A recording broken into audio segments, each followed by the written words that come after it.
augure de ce que sera la politique départementale dans le domaine du sport et de la jeunesse? J'espère que non. Il serait dommage, en tout cas, de détricoter la politique jeunesse. Vous savez que c'est elle qui nous a permis de devenir département ami des enfants, deuxième département au niveau national. Et j'aurais une petite inquiétude s'il fallait que les crédits baissent dans tous les domaines, au niveau de la jeunesse et au niveau du sport. Sur ce rapport, compte tenu de cette baisse qui ne me paraît pas du tout justifiée, qui ne nous paraît pas justifiée, notre groupe votera contre.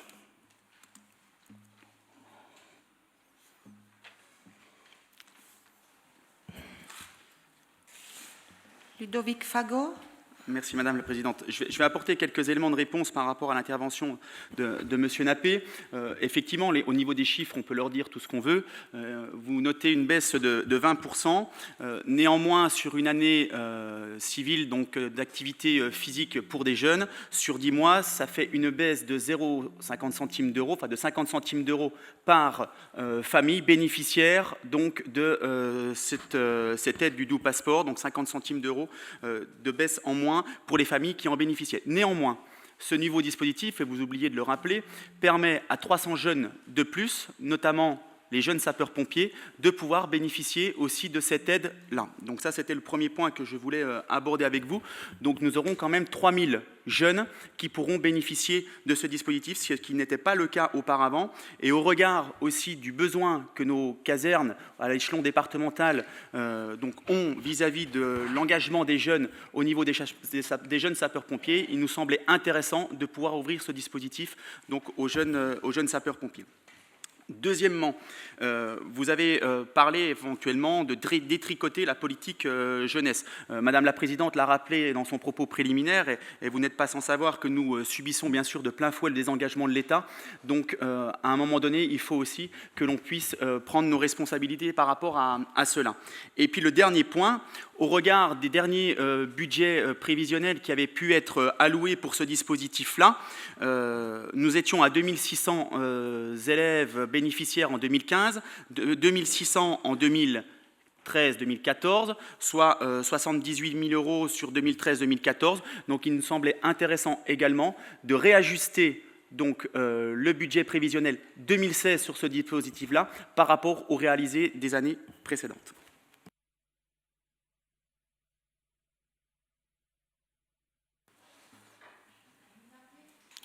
Oui, alors juste, nous nous réjouissons effectivement que les jeunes sapeurs-pompiers puissent en bénéficier. Simplement, de calculer que c'est 50 centimes par mois, ça me paraît un peu juste.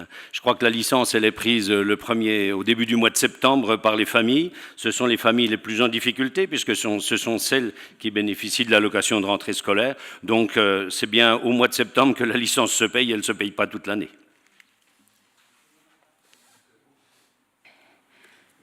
Donc, moyennant les explications de M. Fagot, vous restez sur votre décision? Oui, oui. Donc, y a-t-il des abstentions, des oppositions?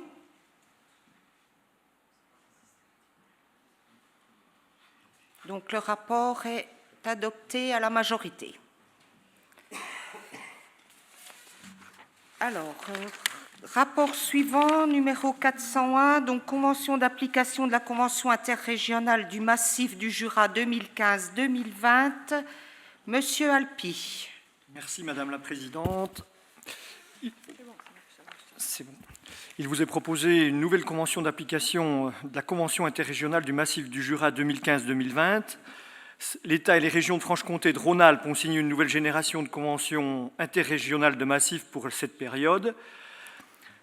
Elle se décline dans le cadre de l'axe 6 européen du programme opérationnel FEDER-FSE et sa mise en œuvre sous l'égide du commissaire à l'aménagement du territoire.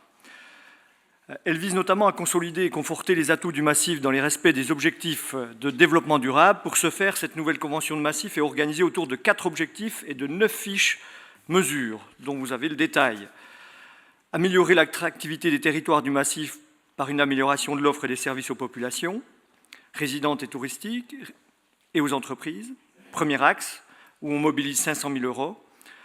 Accompagner la valorisation économique des ressources naturelles et des compétences reconnues dans le massif. On mobilise 5 500 000 euros. Adaptation au changement climatique, 1 200 000 €.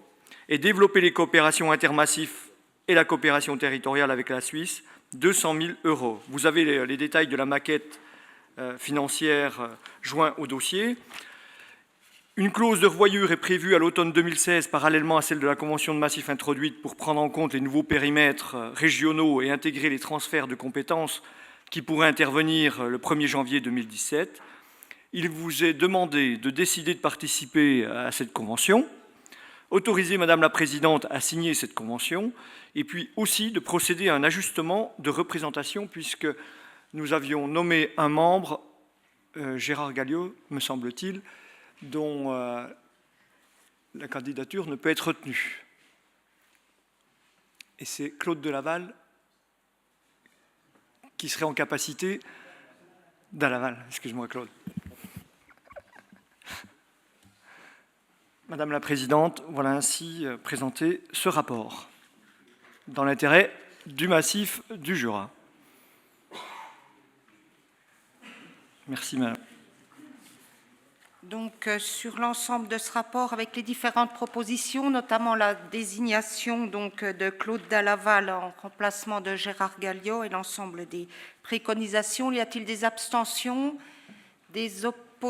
Je n'en vois pas. L'unanimité, je vous en remercie. Rapport suivant, le rapport 601. Donc, compte-rendu de l'exercice des délégations de compétences consenties à la présidente du département par le conseil départemental, Monsieur Gonon. Merci Madame la Présidente. Donc, vous avez dans la table des annexes 3 annexes qui reprennent toutes les décisions qui ont été prises par Madame la Présidente. Et vous avez donc ce projet de délibération sur proposition de Madame la Présidente et après en avoir délibéré. Le Conseil, vu le Code général des collectivités, vu les délibérations du Conseil départemental en date du 2 et du 27 avril 2015, prend acte des informations relatives à l'ensemble des affaires pour lesquelles une action en justice a été engagée ou clôturée, aux marchés et avenants réalisés depuis la séance du Conseil du 15 juin 2015 et aux opérations financières relatives aux emprunts et à la ligne de trésorerie réalisée depuis la séance du Conseil du 15 juin.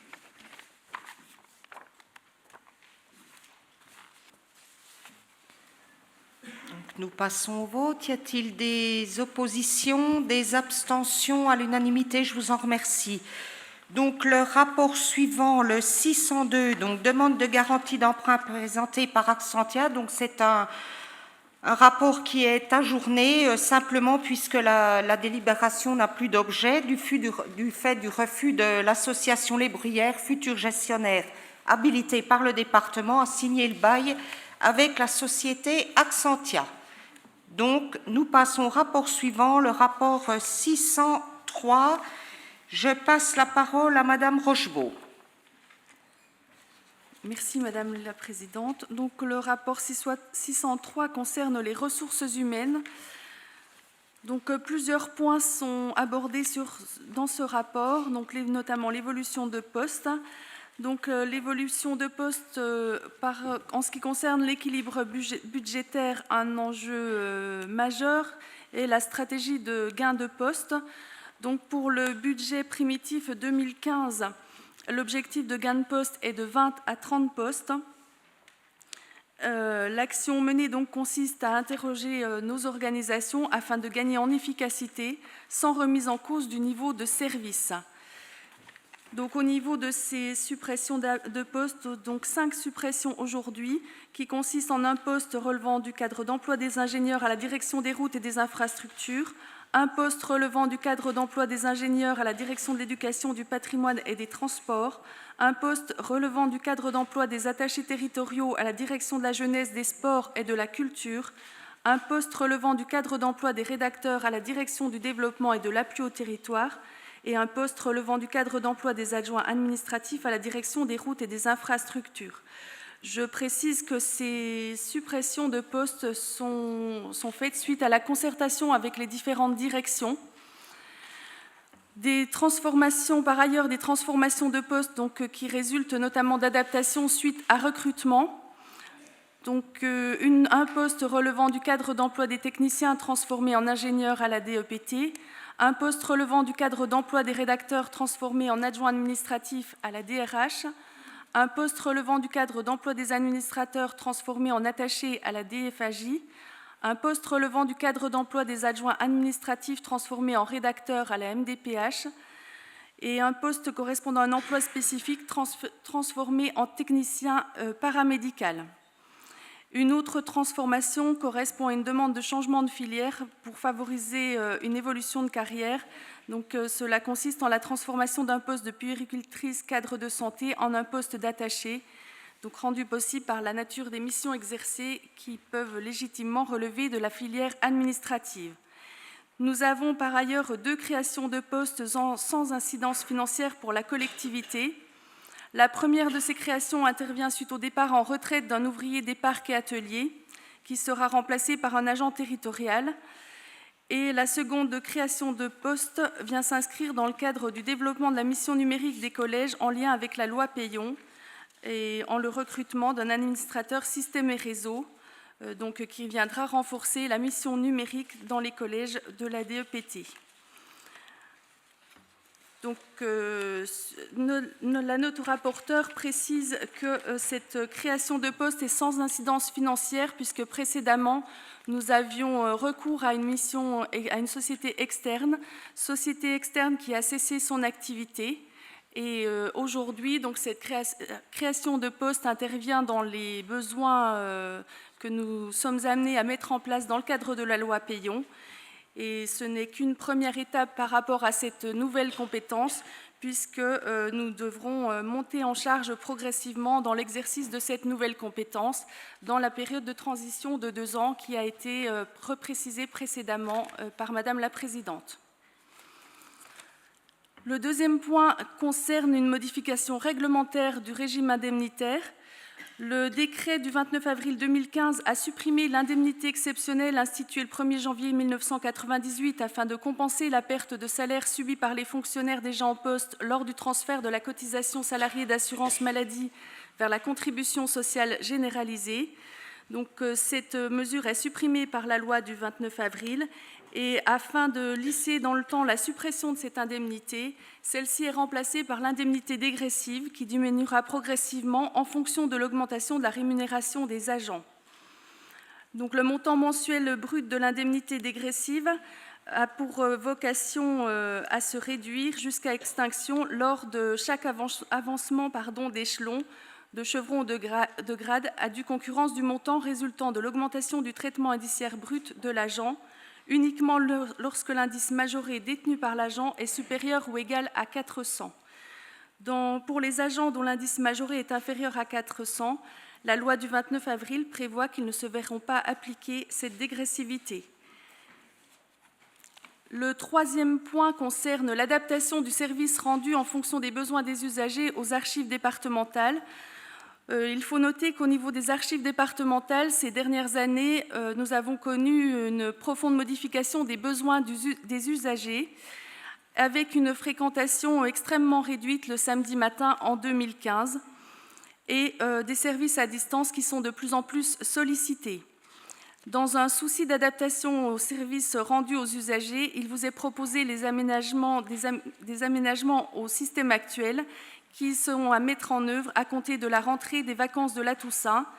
Donc, les mesures à mettre en œuvre consistent en la limitation de l'ouverture au public des archives départementales à la semaine de travail ordinaire du lundi au vendredi, y compris le vendredi après-midi. Et cette mesure s'appuie sur 3 considérations. Fin 2013, la fermeture de la salle de lecture avait été mise en place pour les samedis matins des vacances scolaires et n'a emporté aucune réaction ni récrimination de la part des usagers, ni augmenté la fréquentation des autres samedis ouverts, bien au contraire. Le deuxième point d'appui concerne la fermeture au public des archives départementales le samedi qui constitue désormais une norme. Un seul Lyon aujourd'hui maintient l'ouverture du samedi matin. Et l'expérimentation qui a été menée par la Saône-et-Loire pour conserver l'ouverture de la salle de lecture un samedi par mois s'est soldée par un échec. En ce qui concerne la limitation de la permanence du vendredi après-midi, la présence des agents sera limitée à 2 agents au lieu de 3, donc compte tenu là également de la faiblesse de la fréquentation, avec en prévision d'avoir toujours 2 agents. Donc en cas d'absence d'un agent, un agent serait sollicité pour qu'il y ait toujours 2 agents le vendredi après-midi. Le 4e point concerne le compte épargne-temps par rapport à la situation individuelle d'un agent. Donc la situation spécifique d'un agent nous conduit aujourd'hui à vous proposer, pour ce qui le concerne et à titre exceptionnel, une possibilité d'indemnisation de son compte épargne-temps. Donc il s'agit d'un conseiller qui, à la suite d'un congé de longue durée survenu à la suite d'un grave et soudain accident de santé puis d'une mise à la retraite pour invalidité, n'a pas été en capacité d'utiliser les jours de congé placés sur son compte épargne-temps. Dans l'attente de la décision de la CNRACL, cet agent donc a continué à être rémunéré par la collectivité et est redevable aujourd'hui d'une certaine somme par rapport à cette rémunération assurée par la collectivité. La réglementation permet d'indemniser les jours épargnés au-delà des 20 premiers jours et il est proposé à l'Assemblée aujourd'hui de procéder à titre dérogatoire à la monétisation de 15 jours de son compte épargne-temps, soit 1 875 € bruts, pour donc, on va dire, accompagner cet agent dans la situation qu'il vit aujourd'hui. Le dernier point concerne la formation des élus.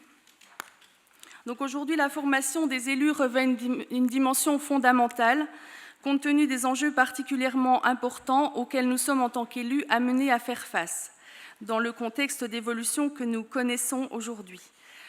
Sur les dernières années, force a été de constater que le nombre de conseillers départementaux ayant suivi un stage n'a jamais dépassé 4 personnes par an, avec une concentration de la dépense sur 2 personnes en particulier, donc qui recouraient régulièrement au dispositif de formation. Je rappelle que l'enveloppe dédiée au budget formation des élus est dimensionnée à hauteur de 25 000 € pour l'année 2015. Et dans un souci d'efficacité tant sur le plan de la formation que sur le plan budgétaire, nous vous proposons aujourd'hui d'adopter le principe de la formation collective en priorité, afin de privilégier autant que possible l'intérêt, donc, le même référentiel de connaissances de base pour l'ensemble des élus. L'organisation en formation collective permet également d'avoir une tenue des formations à Besançon. Et les formations collectives, je le rappelle, sont beaucoup moins coûteuses que les formations individuelles. Donc cela permettra dans un premier temps de former le maximum d'élus tout en restant dans l'enveloppe budgétaire qui a été définie. Et à ce titre, donc d'ici la fin d'année 2015, il est proposé à l'ensemble des élus de participer à une formation consacrée au thème des finances départementales au travers de 2 modules d'une journée chacun, donc, qui sont destinés à tenir compte des niveaux de connaissances qui peuvent être différents parmi les conseillers départementaux. Donc, prochainement, chaque conseiller recevra toutes les informations concernant ces dates. Et également, nous souhaitons solliciter chacun des élus pour connaître au mieux les besoins de formation qui sont les nôtres aujourd'hui. Je précise qu'il n'y a pas de non-formation individuelle, simplement dans un souci de bon fonctionnement de la collectivité, et notamment au niveau budgétaire, il est souhaitable que dans un premier temps, nous donnions la priorité à la formation collective. Et par ailleurs, je vous précise que les 38 conseillers départementaux pourront bénéficier de formations en informatique, avec la mise à disposition dès ce mois d'octobre d'un outil d'apprentissage à distance sous forme de micro-formation. Donc, il est proposé lors de cette assemblée d'autoriser les créations, transformations et suppressions de postes tels que listés dans le présent rapport, de prendre acte de la mise en place de l'indemnité dégressive en lieu et place de l'indemnité exceptionnelle, de décider l'adaptation du règlement du temps de travail aux archives départementales, de décider de procéder à titre dérogatoire à la monétisation de 15 jours du compte épargne-temps d'un agent et de décider, dans le cadre de la politique de formation des élus, de privilégier les formations à caractère collectif, sans préjuger de l'examen des demandes individuelles qui pourront être déposées. Et ce rapport a été validé par la Commission.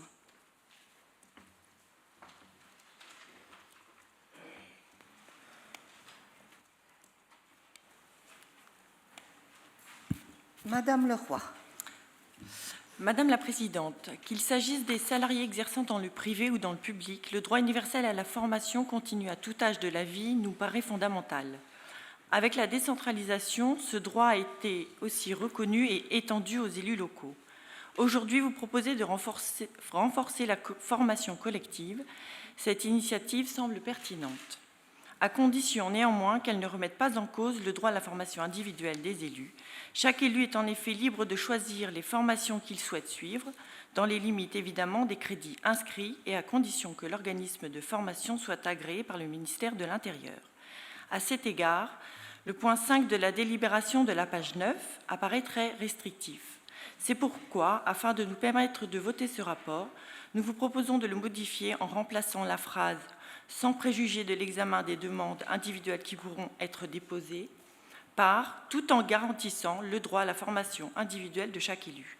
Cet amendement est davantage conforme au texte en vigueur qui régisse le droit à la formation. À défaut, nous ne pourrions voter ce rapport.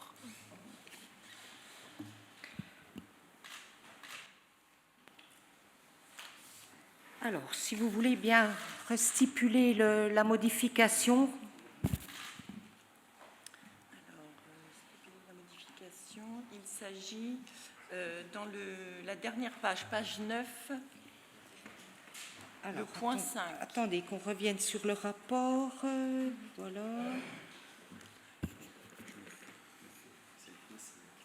Voilà, je vous écoute. Donc, il s'agit en fait du point 5. Décide dans le cadre de la politique de formation des élus de privilégier les formations à caractère collectif. Et à partir de là, nous vous proposons, tout en garantissant le droit à la formation individuelle de chaque élu.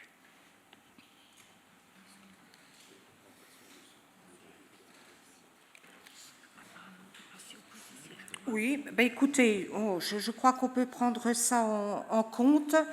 Il a juste une précision, comme l'a dit Madame Rochebeau, il n'a jamais été question de ne plus accorder la formation individuelle. Simplement, je vous rappelle que pour la formation, nous avons dû remettre 5 000 € dès notre arrivée parce qu'il ne restait pratiquement plus de crédit déjà. Et ça permettait à l'ensemble des élus que nous étions, notamment pour les nouveaux, d'avoir une formation qui me semble indispensable par rapport à tout l'aspect financier et bien d'autres demandes aussi, qui n'engendre pas le fait de ne plus avoir de formation individuelle. Mais pour rester dans l'enveloppe et pour donner la possibilité à un maximum de personnes d'être à cette formation, nous avons choisi un autre cliquet, si je puis dire. Donc, si pour vous garantir, vous souhaitez qu'on puisse amender le texte, il n'y a pas de souci. Mais moi, je voudrais qu'on précise dans l'enveloppe allouée. Dans l'enveloppe allouée, parce que si vous voulez, 2015, les crédits étaient consommés pour la plupart sur 3 formations individuelles, donc avec les mêmes de 2014, les mêmes de 2013. Donc je crois la formation, elle est à direction de tous et pas des plus aguerris. C'est simplement ce que je voulais dire ici, et ça me semblait, mais ça ne me pose pas de souci en mettant bien dans la stipulation en fonction, selon le budget. Enfin, vous rédigerez comme il se doit. Mais on peut... Si ça peut vous rassurer, mais l'esprit n'était pas de faire que du collectif, mais en tout cas, le collectif permettra un maximum d'être formé dans un premier temps. Nous vous en remercions. Voilà.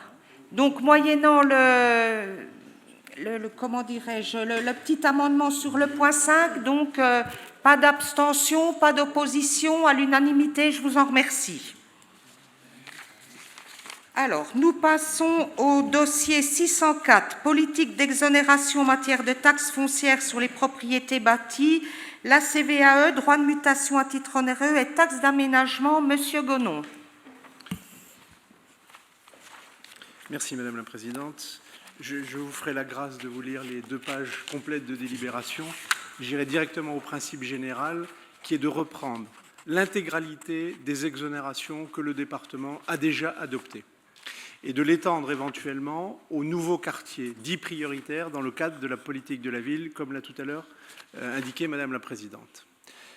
Nous avons simplement une petite difficulté de comptabilisation, si je puis dire, du coût de ces exonérations. Nous connaissons le coût des anciennes, nous ne savons pas notamment avec cette extension quel sera l'impact pour le département, sous réserve de cette, entre guillemets, incapacité des services fiscaux à nous transmettre les données chiffrées précises de l'impact de ces exonérations sur le budget 2016. Nous vous proposons d'adopter donc en l'état, avec extension aux quartiers prioritaires de la nouvelle politique de la ville, l'ensemble des exonérations que l'ancienne majorité et que la nouvelle vous proposent à ce jour.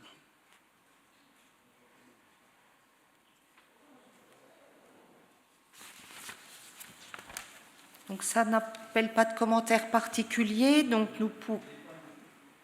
Pardon ? Ah pardon, excusez-moi Monsieur Marguet. Allez-y. Vous n'arrivez pas quand même à faire une simulation de ce que ça va représenter?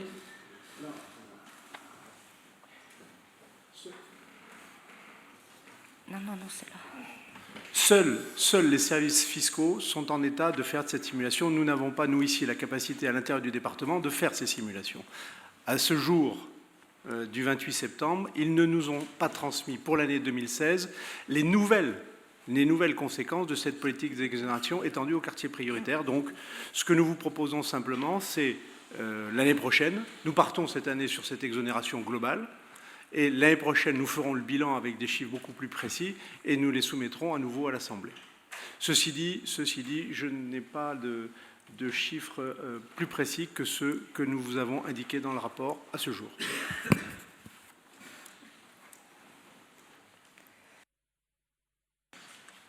Donc nous pouvons passer au vote. Pas d'opposition, pas d'abstention, à l'unanimité. Je vous en remercie.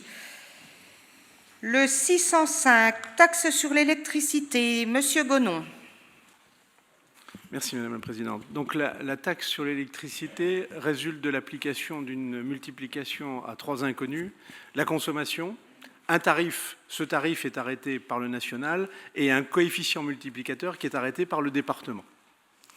Depuis la loi de finances rectificative de 2014, nous sommes obligés de revoir le coefficient multiplicateur qui était jusqu'alors de 4,06 voté par le département du Doubs. La loi nous laisse 2 hypothèses. Soit nous baissons ce coefficient multiplicateur, et nous pouvons le baisser à 4, voire même plus bas, soit nous pouvons l'augmenter à 4,25. La décision que nous allons vous proposer aujourd'hui est d'augmenter ce coefficient multiplicateur de 4,06 à 4,25. L'amplitude de cette proposition est la suivante. Si nous descendons à 4, nous perdons 80 000 € de recettes fiscales. Si nous passons à 4,25, nous encaissons 250 000 € supplémentaires de taxes. L'impact sur la facture d'électricité, parce que c'est ça finalement qui est peut-être le plus intéressant, ce chiffre en l'ordre de 3 millièmes d'euros par kilowatt consommé. 3 millièmes d'euros par kilowatt concerné. Mensuellement, on a essayé de transcrire un petit peu ce chiffre de façon plus parlante, parce que 3 millièmes d'euros par kilowatt, ça ne vous dit pas grand-chose, à moi non plus d'ailleurs. Par contre, pour une consommation moyenne, telle que nous avons pu la relever auprès d'EDF, le surcoût mensuel pour un ménage dans le Doubs serait de 80 centimes d'euros par mois, c'est-à-dire moins de 10 € par an si vous faites la multiplication par 12 mois. Donc voilà l'enjeu qui est proposé à l'Assemblée ce matin. Soit nous perdons 80 000 en descendant à 4, soit nous gagnons, entre guillemets, 250 000 en passant à 4,25, et c'est cette solution dernière que nous vous proposons.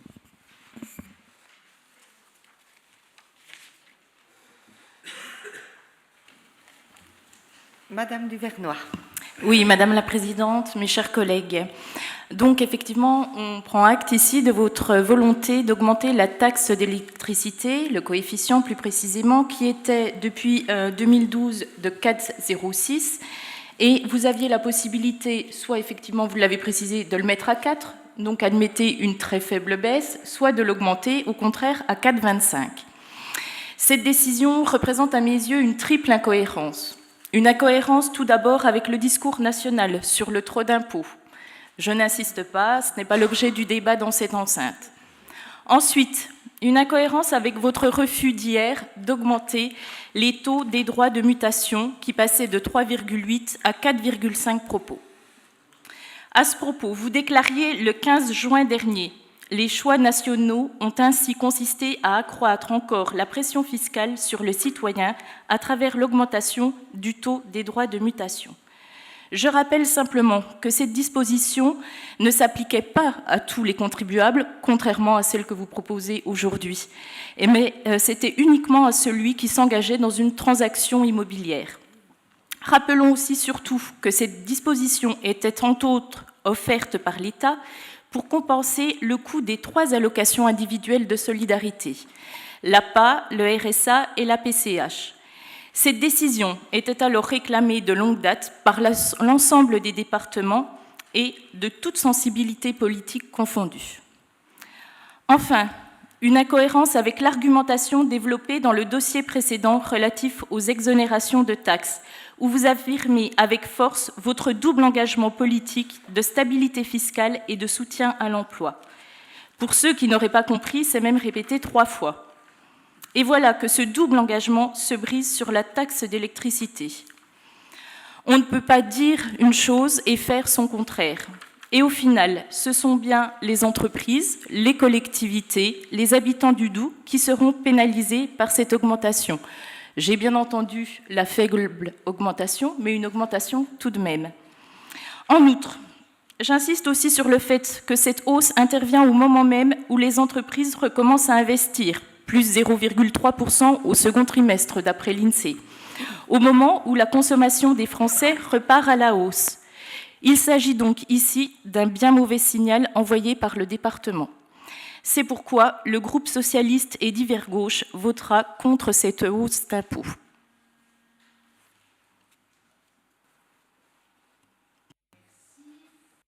Merci. Philippe Gonon. Je comprends votre argumentation parfaitement, madame. Je voudrais simplement vous donner un certain nombre d'éléments qui vous permettront de comprendre peut-être pourquoi, face à ce choix qui nous est imposé par le national une fois de plus, nous avons pris cette décision. On a regardé autour de nous déjà ce que d'autres collectivités avaient fait. Et j'ai regardé par exemple la ville de Besançon qui est à 8,5 de coefficient multiplicateur et qui l'a laissé stable, qui n'a pas souhaité le baisser. Puis j'ai regardé la ville de Baume-les-Dames. La ville de Baume-les-Dames, elle est passée de 2,50 à 4, c'est-à-dire qu'elle a quasiment doublé sa taxe sur son coefficient multiplicateur. Donc je dirais que nous sommes extrêmement sages en la matière en passant 0,19 de 4,06 à 4,25. Deuxième chose, ce que nous ferons, et ça nous l'avons pas encore acté, mais ça sera acté sans doute dans le budget 2016, c'est que les sommes complémentaires issues de cette augmentation de la taxe seront affectées en priorité au développement durable et aux économies d'énergie, grande politique que le département souhaite non seulement poursuivre, mais accentuer. Et puis je vous rappellerai quand même au passage que nous allons discuter pendant peut-être longtemps de ces 250 000 € en plus. Nous venons quand même d'enregistrer une perte de 8 800 000 € cette année de la dotation globale de fonctionnement. Après 3 années de cette baisse de dotation, nous aurons perdu pas loin de 25 millions d'euros. Donc je mets en rapport les... Je comprends votre argumentation en disant, bon, mais 250 000 € d'un côté, 25 millions de l'autre. Je crois que pour les finances du département, ce n'est pas une si mauvaise mesure que ça.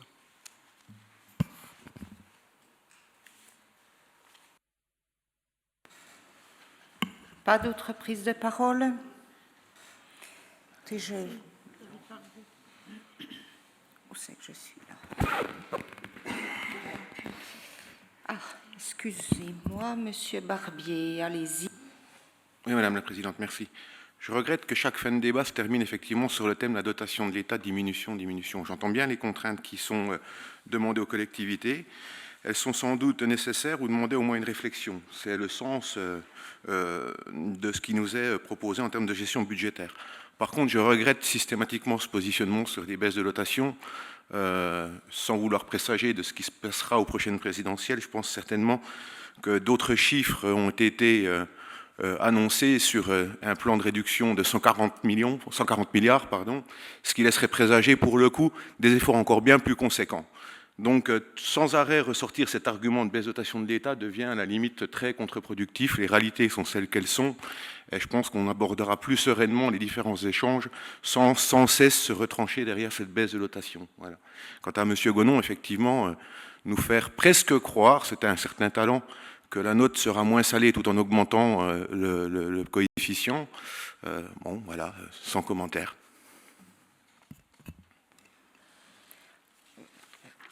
Deux mots, parce que je pense que ça, c'est à mon endroit le fait de parler des dotations. Je pense que quand on veut expliquer le pourquoi d'une augmentation, on se doit de mettre en corrélation les chiffres. Et quand on parle de 80 000 € d'augmentation avec une incidence qui est un peu moins de 10 € sur un ménage moyen, bien entendu, c'est un coût, j'en conviens. Par rapport aux 10,5 millions, je pense que c'est important quand même de le rappeler. Nous ne sommes pas tous dans cette enceinte aux faits et gestes des différentes informations qui sont données au niveau national. Donc je pense qu'il est bon de le rappeler et on ne s'appuie pas complètement là-dessus. C'est simplement un constat. Je ne pense pas avoir fait de la politique nationale jusqu'à présent ici. Ce n'est pas l'objet, mais... les textes, il faut bien que nous en parlions des textes. On ne peut pas parler d'un budget du département avec des recettes et des dépenses sans parler des dotations. Et les dotations, jusqu'à preuve du contraire, c'est l'État qui les donne. Et on ne peut que constater les baisses. Il y aura encore 2017. Il y aura encore 2000. Mais oui, mais on a aussi le droit de parler, bien entendu, dans cette Assemblée. Et voilà, vous le regrettez, mais je crois qu'il faut mettre en face des chiffres des réalités.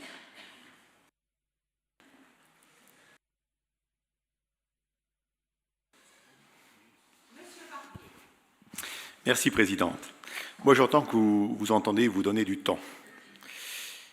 Ça fait 6 mois que vous présidez cette Assemblée. J'ai entendu, quand on était dans l'opposition, qu'il fallait mutualiser, chercher des synergies, optimiser, prendre des relations avec d'autres départements, regarder de quelle façon on pouvait faire des économies.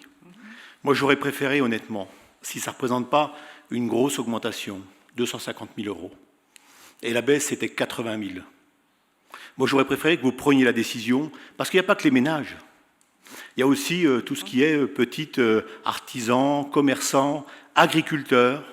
Et pour le département du Doubs, j'ai entendu votre discours pendant 6 ans. C'était toujours « tout doit participer à la relance de l'économie ». Alors je sais bien que pour un ménage, ça sera peut-être 10 €.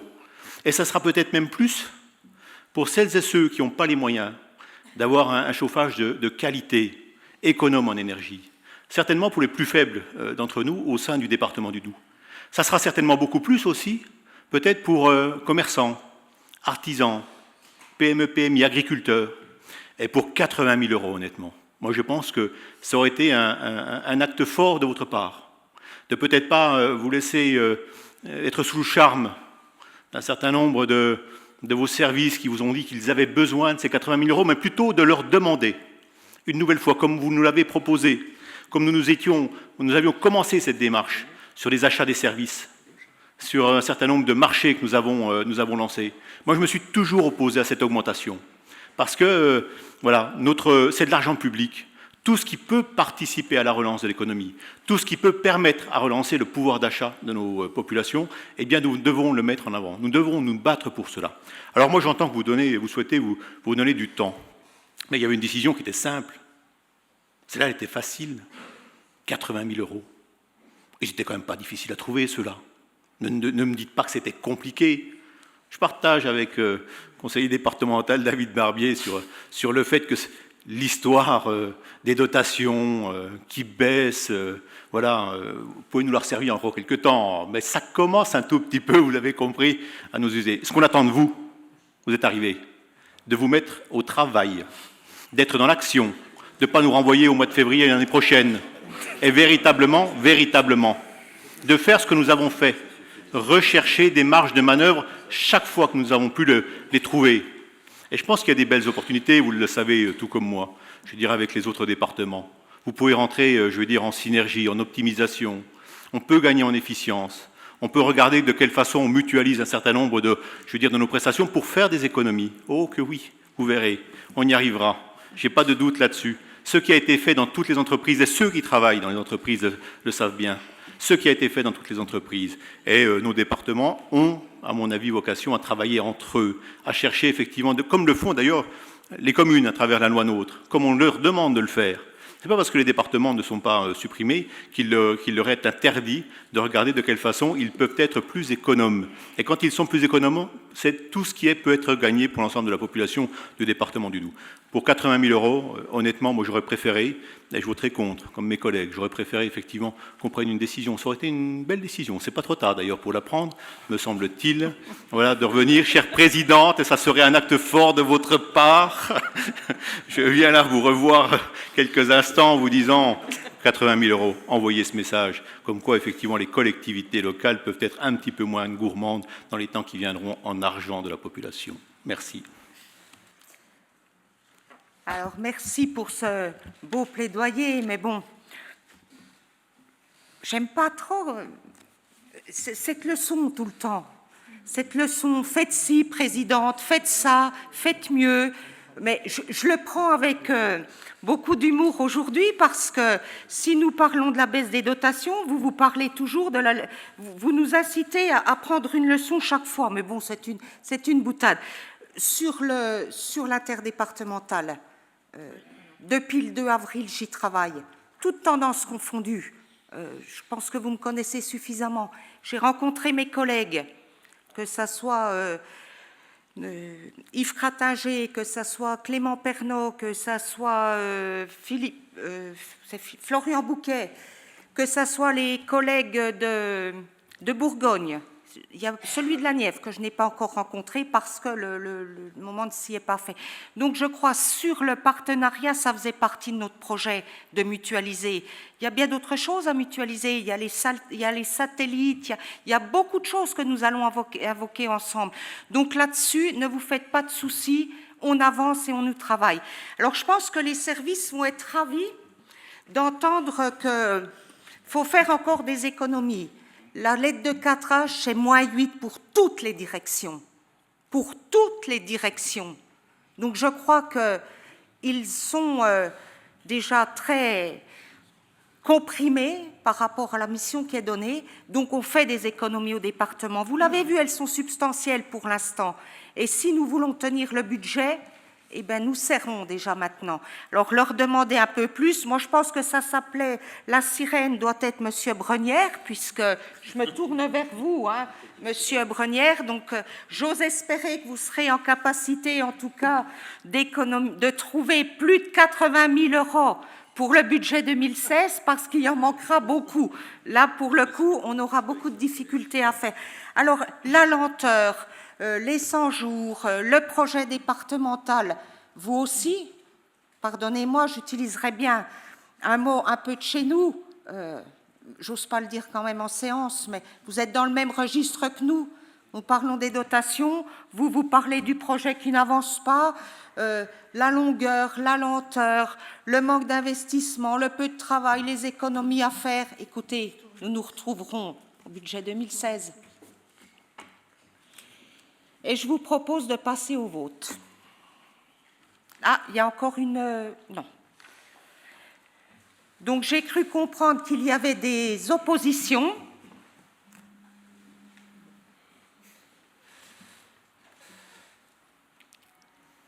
Des abstentions.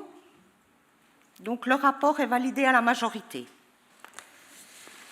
Alors, nous en sommes où ? Donc le rapport 606. Merci Madame la Présidente. Donc la décision modificative numéro 2 que nous vous proposons ce matin est une petite décision modificative. Vous l'avez vu dans le tableau de présentation générale. Ce projet de DM2 porte sur 1 033 258 €. Ce qui est, je ferai un petit commentaire qui ne figure pas dans le rapport, mais que je vais quand même vous donner par acquis de conscience. C'est peut-être un chiffre en trompe-l'œil. Je m'explique. Nous avons un certain nombre de variations importantes qui ont été enregistrées à la fois sur des recettes et sur des dépenses que nous avons pu compenser en faisant un travail Et ce sont les services qui ont fait ce travail, ligne par ligne, chapitre par chapitre, dans toutes les directions. Nous avons cherché à compenser notamment des pertes de recettes, et vous avez vu, il y a une perte de recettes importante sur le fonds de solidarité. Et donc la présidente avait donné le mot d'ordre à l'ensemble des directions de rechercher dans tout leur budget, dans toutes leurs lignes budgétaires, quelles pouvaient être les économies. Et je pense que les services ont parfaitement joué le jeu, ce qui nous permet de vous présenter ce matin une décision modifiée, bien sûr, équilibré, mais qui est de faible importance, ce qui veut dire également que nous avons su mobiliser le budget de façon optimale. Je passerai rapidement sur les budgets annexes. Vous voyez que les 3 budgets annexes sont en équilibre pour des sommes relativement faibles, et j'attaquerai, si vous le voulez bien, tout de suite la partie recettes à la page 8 du rapport. La préoccupation que nous avions en premier, c'est ce fonds de solidarité interdépartemental, avec une inscription à l'origine au budget primitif importante, 6,2 millions, une révision en cours de route par notre cabinet qui suit les comptes à 5,2 millions, je crois, et puis la réalité qui nous est arrivée à 4 463 000, ça veut dire que nous avons perdu quasiment 1,7 million, 1,8 million entre la prévision initiale et la réalité d'aujourd'hui. Et cette perte de recettes s'explique, Madame Voidet nous expliquait que c'était des phénomènes de compensation. Cette perte de recettes s'explique en fait par la montée d'un certain nombre de droits, notamment les droits de mutation à titre onéreux, puisque nous avons enregistré, et c'est un enregistrement exceptionnel, qui ne se reproduira pas certainement dans les mois qui viennent, nous avons enregistré 3 opérations sur le département du Doubs. Je vous les donne pour que vous les connaissiez. C'est la cession des bâtiments Peugeot à la PME de PMA. C'est une opération de cession immobilière sur la zone de Château-Farine au sein du groupe Casino. Et c'est l'opération Îlot Pasteur avec le passage en une seule fois de toutes les opérations de défiscalisation. Ne me demandez pas le détail, les services fiscaux ont décidé de passer toutes les ventes et toutes les défiscalisations en une seule fois, ce qui explique que nous avons pu compenser cette perte de fonds de fonds de solidarité par des droits de mutation. Et je dis bien, ce sont des recettes exceptionnelles qui se sont déroulées sur le mois de juillet et sur le mois d'août et que nous ne retrouverons certainement pas à la rentrée. Donc l'équilibre est là. L'équilibre a été relativement facile sur cette décision 2, mais les conditions exceptionnelles de cet équilibre ne se retrouveront certainement pas, ce qui fait, messieurs Barbier, que nous sommes extrêmement inquiets quand même pour l'avenir et que nous sommes comptables, même de petites sommes, de l'ordre de 80 000 euros. Nous avons, en contrepartie, enregistré, et c'est grâce à la Caisse des dépôts qui nous a fait une offre d'avance de trésorerie sur le fonds de compensation de la TVA, une ligne, une avance de trésorerie à taux zéro de 4 millions d'euros. Quand vous regardez l'économie d'intérêt que cela peut représenter pour le département, vous apercevez que c'est une économie sur 2 ans, sur une année de 145 000, donc sur 2 ans, je vous laisse multiplier par 2. C'est donc une opportunité sur laquelle nous avons sauté sans hésiter, ce qui veut dire que nous avons minoré la ligne emprunt dès le budget 2015 de 4 millions d'euros, et nous verrons dans 2 ans, puisque nous devons les rembourser dans 2 ans, si nous avons besoin à cette époque d'emprunter 4 millions, nous verrons à ce moment-là. Pour l'instant, c'est une économie pour nous, sur les 2 années qui viennent, de 290 000 euros. En ce qui concerne les recettes du patrimoine départemental, vous avez vu un gain de 252 892 euros. Je ferai juste un petit cavalier. Concernant page 10, dans le haut de la page, une surcharge que nous avons récupérée sur des charges locatives que la SED nous avait facturé sur un bâtiment qui s'appelle le Tripode à Besançon. Il nous avait majoré les charges locatives de l'ordre de 50 000 euros. Je pense que Madame la Présidente, nous dirons au Président de la SED de faire attention peut-être à l'avenir au calcul de ces charges. La Caisse nationale de solidarité pour l'autonomie nous a reversé un montant supérieur de 66 000 euros à la prévision que nous avions. Et au titre du concours de la CNSA, la prestation de compensation, nous avons un crédit complémentaire de 130 000 euros. Sur les routes et sur les infrastructures, ce sont essentiellement des ajustements d'indices qui nous ont amenés à récupérer de l'argent auprès des entreprises qui nous avaient réalisé des travaux pour 60 000 euros. En matière d'économie, nous avons malheureusement c'est une rectification comptable puisque la recette était passée en 2015 alors qu'en fait elle devait être inscrite en 2014, donc nous la retirons de l'ADM. Et alors, ce que je disais tout à l'heure, c'est que le résultat, nous l'avons acquis grâce à la multiplication des petites lignes, les économies, de petites économies sur un certain nombre de postes. Et vous avez, à partir de la page 11, cet ensemble, vous voyez que ça, sur les relances des unités de vie, les ressources humaines, etc., etc., ce sont des petites sommes qui finissent, ce sont des petites rivières qui finissent par faire de grands fleuves d'économies. En ce qui concerne les dépenses, donc on avait commencé à parler de la charge des intérêts de la dette du département qui est chiffrée très nettement à moins 500 000 euros. L'avance de trésorerie de la Caisse des dépôts, bien sûr, y contribue largement, mais nous avons bénéficié d'une conjoncture extrêmement favorable puisque les taux n'ont jamais été aussi bas en 2015 et nous avons voilà, essentiellement une conjoncture favorable. Alors, sur les dépenses de solidarité, on va en parler peut-être un tout petit peu plus longuement. Nous avons une explosion de l'aide sociale à l'enfance. Tout à l'heure, nous parlions des enfants mineurs isolés étrangers. Nous parlerons également des enfants en très grande difficulté pour lesquels nous sommes obligés d'ajouter des crédits complémentaires parce que nous avons une demande forte qui s'exprime depuis le mois de juin, dernière modification, et que nous retrouvons dans ce chapitre. Donc plus 550 000 euros pour les hébergements en structure d'accueil pour ces deux types de population enfantine. L'accueil familial et prise en charge des mineurs, à nouveau, une augmentation des crédits de 162 000 euros est nécessaire. Et voilà pour l'enfance, 631 187 euros de crédits complémentaires.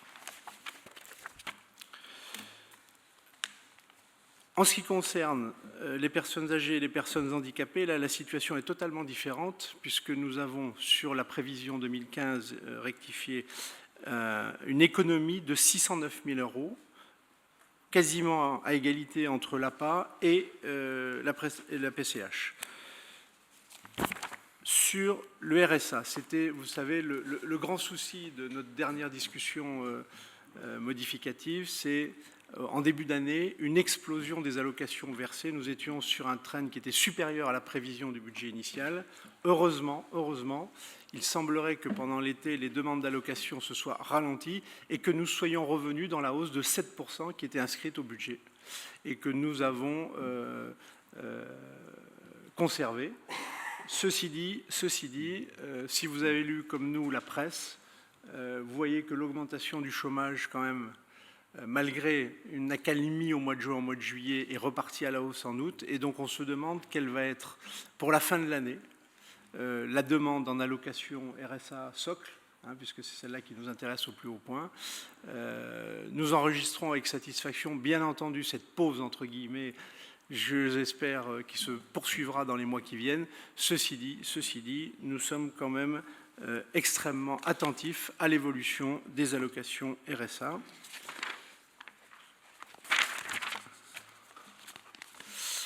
Page 16, en ce qui concerne l'appui au territoire, nous sommes obligés d'inscrire une somme complémentaire de 300 000 euros pour terminer des opérations qui ont été initiées à Rougemont, la rénovation d'un gymnase, au Fontenelle, des salles socioculturelles, de Mont-le-Bon et de Pierrefontaine-les-Varans également.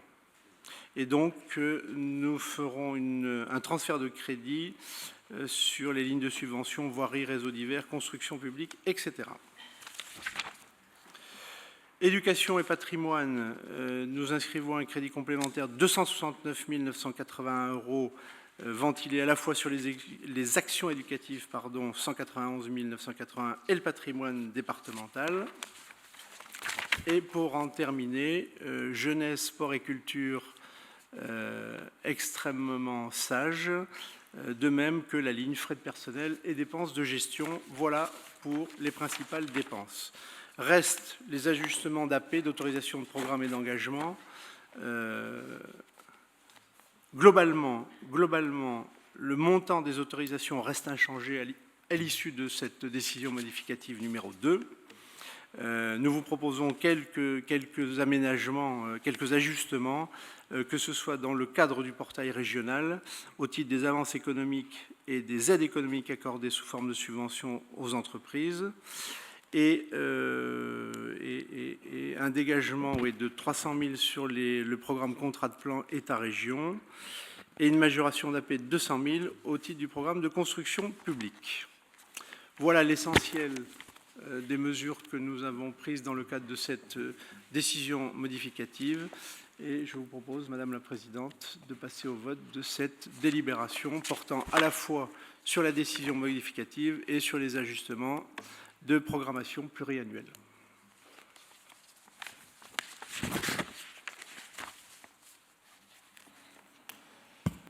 Puisqu'il n'y a pas de prise de parole spécifique, elles ont été faites au cours de notre matinée. Donc, je vous propose de passer au vote. Donc, y a-t-il des abstentions?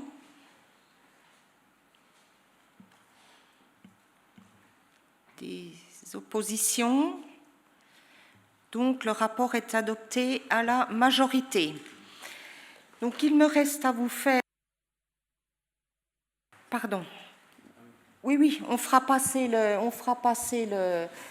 Pour les signatures, bien entendu. Il me reste à vous faire une annonce, mais que vous avez bien comprise, puisque j'avais un bon porte-parole ce matin, me semble-t-il, mais je me dois de le faire pour que nous soyons conformément au texte. Donc, j'informe l'Assemblée que j'ai décidé d'engager la procédure de fin de détachement sur un emploi fonctionnel concernant M. Gildas Bariol, actuel directeur général des services. Dans le cadre de la procédure applicable, M. Bariol et moi-même avons d'ores et déjà été amenés à évoquer ensemble cette perspective, la fin du détachement de M. Bariol sur l'emploi fonctionnel de DGS interviendra le 4 janvier 2016.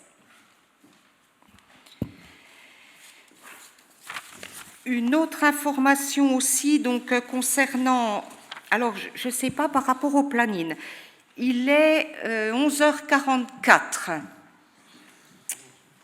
Si la CP ne pose pas trop de problèmes, est-ce qu'on essaie d'aller le plus loin possible?